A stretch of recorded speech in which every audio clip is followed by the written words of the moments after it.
അടി വരുന്നതായിരിക്കും ആദ്യം ചിന്തിക്കുന്നത്. അപ്പം ഇതിനകത്ത് നാഗസേനേന്ദ്രയുടെ ഒരു ഫോട്ടോ കാണിച്ചിട്ടുണ്ട്. കാരണം കഴിഞ്ഞിടെ തന്നെ ഒപ്പം സിനിമയിൽ നടന്ന ഇഷ്യൂസ് അറിയാമല്ലോ. അപ്പം അതിന് പെർമിഷൻ എടുത്തിട്ടുണ്ടായിരുന്നോ?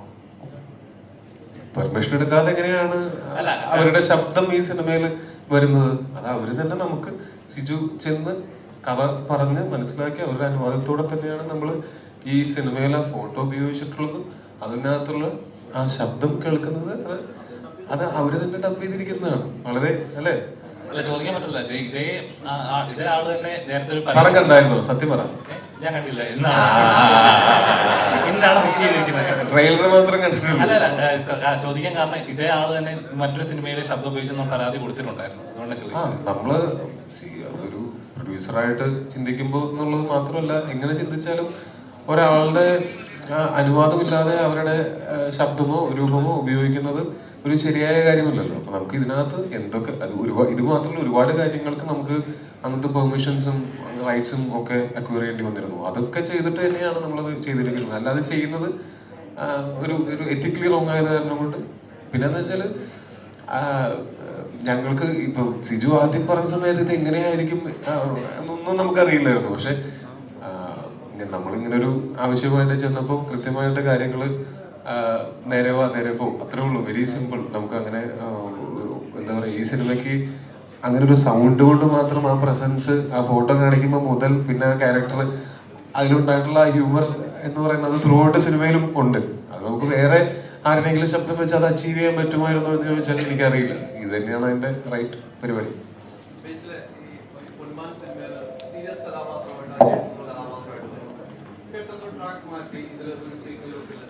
രണ്ട് ദിശയായിട്ട് കോമഡിയിലേക്ക് സീരിയസ് കോമഡിയിലേക്ക് ആ ഒരു ട്രാക്ക് പിടിക്കുമ്പോൾ ബേസ് എങ്ങനെയാണ് കൊണ്ടുപോകാനാവുന്നത്? നല്ല സീരിയസ് ട്രാക്ക് വിളിച്ച് കയ്യടി കിട്ടിക്കൊണ്ട് വളരെ വീണ്ടും കോമഡി ട്രാക്കിലേക്ക് വരും. അതിന്റെ ഒരു തയ്യാറെടുപ്പും കാര്യങ്ങളൊക്കെ ഉണ്ട്. അതെങ്ങനെയാണ് ബേസ്?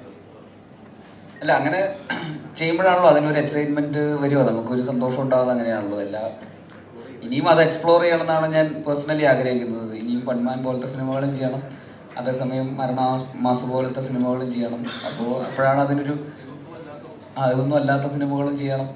അപ്പോൾ അതെല്ലാം കൂടെ ഒരു മിക്സ് ഓഫ് എല്ലാം വരുമ്പോഴാണല്ലോ നമുക്കും ചെയ്യുന്ന അല്ലെങ്കിൽ ഇതൊരു മോണോട്ടോണസ് ഇതായിട്ട് മാത്രം നിൽക്കുമല്ലോ, ഒരേപോലെ തന്നെ എന്നുള്ള രീതിയിൽ നമുക്കും അത് ബോറടിക്കാൻ തുടങ്ങുമല്ലോ, കാണുന്നവർക്കും അത് ബുദ്ധിമുട്ടാകും. അപ്പോൾ അതുകൊണ്ട് പറ്റുന്ന പോലെയൊക്കെ നമുക്ക് പറ്റാവുന്ന പോലെയൊക്കെ ശ്രമിക്കുക. അത് അത്തരത്തിലുള്ള വെറൈറ്റീസ് വരുന്നവർക്കും കൊണ്ടുവരാനുള്ളൊരു മോട്ടിവേഷനും കൂടെ ആണല്ലോ. ഇപ്പോൾ പൊന്മാൻ കാണുമ്പോഴാണ് അവർക്ക് ഓക്കെ ഇയാൾക്ക് ഇങ്ങനത്തെ റോളുകൾ ചെയ്യാൻ സ്കോപ്പ് ഉണ്ട്, അപ്പോൾ അങ്ങനത്തെ റോളുകൾ അവരും ആലോചിക്കുക. ഇല്ലെങ്കിൽ ചിലപ്പോൾ ഈ പറയുന്ന ഗുരുവായൂരമ്പല നടയിലോ മണക്കുഴിയോ മരണമാസം എന്നൊക്കെ പറയുന്ന പോലത്തെ റോളുകൾ മാത്രമായിരിക്കും ചിലപ്പോൾ വരിക. അപ്പോൾ നമ്മളും അത് എക്സ്പ്ലോർ ചെയ്യാൻ ഓപ്പൺ ആകുമ്പോഴാണ് അവരും ഓപ്പൺ ആവുള്ളൂ, ഓഡിയൻസും അതിനനുസരിച്ചിട്ട് എക്സൈറ്റഡ് ആവുള്ളൂ. അതെല്ലാം ഒരു ആർട്ടിസ്റ്റിനെ സംബന്ധിച്ചിടത്തോളം എനിക്ക് തോന്നുന്നു വളരാനുള്ള പോസിബിലിറ്റീസ് ആണ്.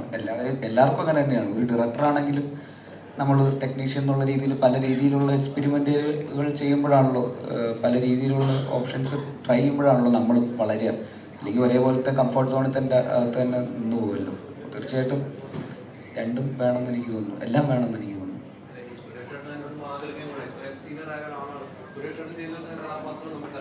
സീരിയസ് കഥാപാത്രം പിന്നെ പെട്ടെന്നാണ് ട്രാക്ക് മാറ്റി പിടിച്ച് കുളത്തിൽ അഭിനയിച്ച ട്രാക്ക് മാറ്റി ഈ സിനിമയിലേക്ക് വരുന്നത് കോമഡി ആവുന്നത്. അത് സുരേഷ് എക്സ്പീരിയൻസ് എന്തെങ്കിലും പറഞ്ഞത്? സുരേഷ് ഏട്ടൻ പറഞ്ഞു കേട്ടിടത്തോളം സുരേഷ് ഏട്ടന് കിട്ടിയില്ല ഇതുവരെ. ഇപ്പോഴാണ് അതിനുള്ള ഒരു അവസരം കിട്ടുന്നത് സുരേഷ് ഏട്ടൻ. അല്ലെങ്കിൽ സുരേഷ് ഏട്ടൻ ആ ഒരു ലൂപ്പിൽ പെട്ടുപോയ ഒരാളാണ് ബേസിക്കലി. അതേപോലത്തെ റോളുകൾ ടൈപ്പ് കാസ്റ്റ് ചെയ്യപ്പെടുക, ഇങ്ങനൊരു ഇന്നലെ തന്നെ കുറച്ച് കഥയൊക്കെ പറയുന്നുണ്ട്, അത് നിങ്ങൾ വേണമെങ്കിൽ പറഞ്ഞു. അപ്പോൾ ഇങ്ങനത്തെ ഒരു സീനുണ്ട്, അപ്പോൾ അതിനൊരാളെ വിളിക്കണം, അതിനൊരു എക്സ്പേർട്ടായിട്ടുള്ള ഉത്തരവാദിത്തത്തോടെ ചെയ്തു കൊടുക്കപ്പെടുന്ന ഒരാൾ വേണം എന്ന് അവർക്ക് തോന്നിക്കഴിഞ്ഞാൽ അപ്പം തന്നെ സുരേഷ് ഏട്ടനെ വിളിക്കും. കോട്ടൊക്കെ ഇടിപ്പിച്ച് വന്ന് പറ്റിക്കുക, ഒരു ചതി, ചെറിയൊരു ചതി. അപ്പോൾ അങ്ങനെ പിന്നെ അത് ആദ്യം അങ്ങനെ ഒരു ഇതിലേക്കൊക്കെ പോയി. പിന്നെ ഇപ്പോഴാണ് സുരേഷ് ഏട്ടൻ 2.0 റിവീൽ ആവപ്പെടുന്നത്. അപ്പോൾ ഇനി അങ്ങോട്ട് സുരേഷ് ഏട്ടന് എല്ലാ തരത്തിലുള്ള റോളുകളും വരും എന്ന് തന്നെയാണ് ഞാൻ വിശ്വസിക്കുന്നത്. കോമഡിയും പ്രോപ്പർ ക്യാരക്ടർ റോൾസും അല്ലാത്ത പറയുന്ന കുറച്ച് വില്ലനി ആയിട്ടുള്ള റോൾസും എല്ലാം ഇനി വരാനുള്ള ഓപ്പർച്യൂണിറ്റി ഞാൻ വാതിൽ മലർക്കെ തുറന്നു നടക്കുകയാണെന്നാണ് എനിക്ക് തോന്നുന്നത്. ബേസിലിൻ്റെ അടുത്ത പടത്തിൽ നല്ലൊരു വേഷം ചെയ്യുന്നുണ്ട് ഞാൻ. അത് അവിടെ വെച്ച് റിവീൽ ചെയ്യാം. ഇതൊരു ബാധ്യതയും മറുപടി എന്തെങ്കിലും തരും. അത് പറയാൻ പറ്റില്ല. ഞാൻ മെസ്സേജ് അയച്ചുതരാം. വാട്സപ്പിൽ അയച്ചുതരാം. ഒന്നുമില്ല, ഒരു സീസണിൽ സ്ഥിരമായിട്ട് ബലാത്സംഗം ആ പരിപാടിയൊക്കെ ആയിരുന്നു. ഞാനിങ്ങനെ ആലോചിക്കും എന്തിനാ എന്നെ വിളിക്കുന്നത് സ്ഥിരമായിട്ട്. അങ്ങനെ ഏതോ ഒരു നമ്മുടെ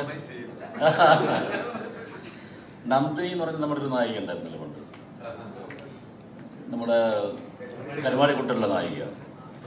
അതിലും ബലാത്സംഗം പരിപാടി ഉണ്ടായിരുന്നു. അത് കഴിഞ്ഞ് 3 പടം അടുപ്പിച്ച് ഞാനായിരുന്നു.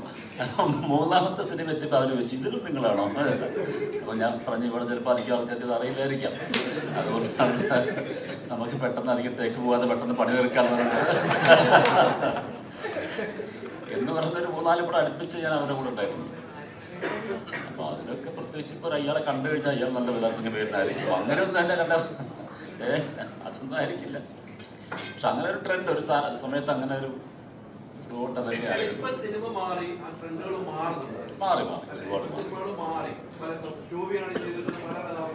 മാറിയാണ് ചെയ്യുന്നത്. അപ്പൊ എല്ലാ ആർട്ടിസ്റ്റുകളും അതിന് തയ്യാറാവുന്നു. എല്ലാ ഡയറക്ടറും ഭയക്കുന്നുണ്ട്. അവരെ കൊണ്ട് ഈ ഭാരം എടുപ്പിക്കാൻ കഴിയുന്നു ഭയപ്പെടുന്ന ഡയറക്ടർമാരുണ്ട്. ആർട്ടിസ്റ്റ് തയ്യാറാവുന്നത് മാത്രമല്ല, അത് ഓഡിയൻസ് അക്സെപ്റ്റ് ചെയ്യുന്നുണ്ട് എന്നുള്ളതാണ് എൻ്റെ ഏറ്റവും വലിയ പോയിന്റ്. പണ്ടും എല്ലാ ആർട്ടിസ്റ്റിനും ആഗ്രഹം ഉണ്ടായിരിക്കും, പക്ഷെ ഇത് ഓഡിയൻസ് ഇയാൾ അക്സെപ്റ്റ് ചെയ്യുമോ എന്നുള്ളൊരു പേടി കാരണം പ്രൊഡ്യൂസർ അല്ലെങ്കിൽ ഡയറക്ടർ സമ്മതിക്കുന്നില്ലായിരിക്കും. അതായിരിക്കാം അങ്ങനെ സ്ഥിരം വില്ലൻ അല്ലെങ്കിൽ സ്ഥിരം ഫൈറ്റ് എന്നൊക്കെ പറഞ്ഞിട്ട് അങ്ങനെ തന്നെ മാറിപ്പോകുന്ന അതുകൊണ്ടായിരിക്കും. ആരും അങ്ങനെ ശ്രമിച്ചിട്ടില്ല. ഒരു വില്ലൻ ക്യാരക്ടറെ കണ്ടുപിടിക്കാൻ ഒത്തിരി എഫേർട്ട് എടുക്കാൻ പറ്റാത്തതാണോ, അതോ ഇയാളെ തന്നെ മതി അതാകുമ്പോൾ എനിക്ക് അധികം എഫേർട്ട് എടുക്കണമല്ലോ എന്ന് എഴുതിയിട്ടാണോ ഒരാളെ തന്നെ എപ്പോഴും കണ്ടിന്യൂസ് ആയിട്ട് വിളിക്കുന്നത്? അതാണത്, ഓഡിയൻസിന്റെ അക്സെപ്റ്റൻസി ഉണ്ട് ഇവർക്കുണ്ട് എന്നുള്ളത് കൊണ്ടായിരിക്കാം. ഞങ്ങൾ ജോണി ആന്റണിയുടെ ഒരു പടം തുറുപ്പ് വിലാനാണ്, അതിൽ അഭിനയിക്കുന്ന സമയത്ത് പട്ടണത്തിൽ ഭൂതം രാജൻ പി ദേവും ഞാനൊക്കെ ഉണ്ടായിരുന്നു.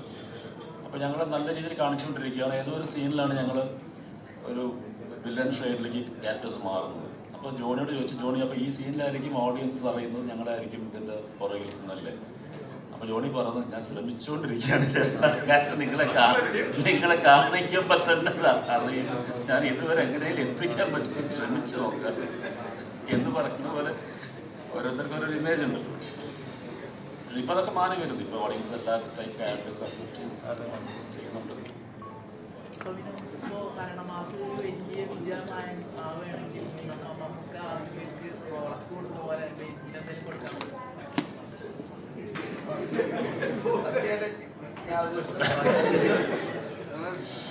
ഒരു പഴം എടുത്തോ,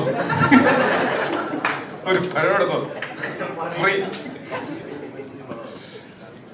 ഞാനങ്ങനെ സ്റ്റേജിൽ വെച്ച് പബ്ലിക്കായിട്ട് അല്ലെങ്കിലും ഇവനെ ഞാൻ പലപ്പോഴായിട്ട് ഗിഫ്റ്റുകൾ കൊടുക്കാറുണ്ട്. ഇനി ഞാൻ ഗിഫ്റ്റ് തരുമ്പോ നിങ്ങളെ വിളിച്ച് പറയുന്നതായിരിക്കും. ഇവന്റെ അടുത്ത് വന്ന് ഇവന്റെ പെർഫ്യൂം ഒന്ന് മണത്ത് നോക്കൂ. അതാര് ഗിഫ്റ്റ് തന്നാടാ? അതായത് ഞാൻ ഇവന്റെ അടുത്ത് ഞാൻ വെറുതെ ഇങ്ങനെ പറഞ്ഞു, അതായത് ഈ ഗൾഫിലൊക്കെ ഉള്ള നമ്മുടെ സുഹൃത്തുക്കളുണ്ടെങ്കിൽ അവർ വരുമ്പോൾ ഞാൻ ചോദിക്കും നമ്മുടെ പെർഫ്യൂമിനൊക്കെ എന്താ വില എന്ന് ചോദിച്ചു കഴിഞ്ഞാൽ അവർ നമുക്കൊരു പെർഫ്യൂമൊക്കെ മേടിച്ചോണ്ട് വരും എന്ന് ഞാൻ ഇവരുടെ അടുത്ത് പറഞ്ഞു. പിന്നത്തെ ആഴ്ച ഞാൻ ദുബായിക്ക് ഏതോ പടത്തിന്റെ ARMന്റെ പ്രൊമോഷന് പോകാൻ സമയത്ത് ഇവൻ അവിടെ പെർഫ്യൂമിനൊക്കെ എന്തായിരിക്കും വില, അങ്ങനെ ഞാൻ വന്നപ്പോ മേടിച്ചു കൊടുത്തതാണ്. ഞാനാണ് ഇവന്റെ സാമ്പത്തിക ഉപദേഷ്ടാവ്. അത് എനിക്ക് തന്നെ പിന്നീട് പലപ്പോഴും പണിയായിട്ട് തിരിച്ചടിയായിട്ട് വന്നിട്ടുണ്ട്. ഈ പടത്തിൽ ഉൾപ്പെടെ എനിക്ക് തിരിച്ചടിയായിട്ട് വന്നിട്ടുണ്ട്.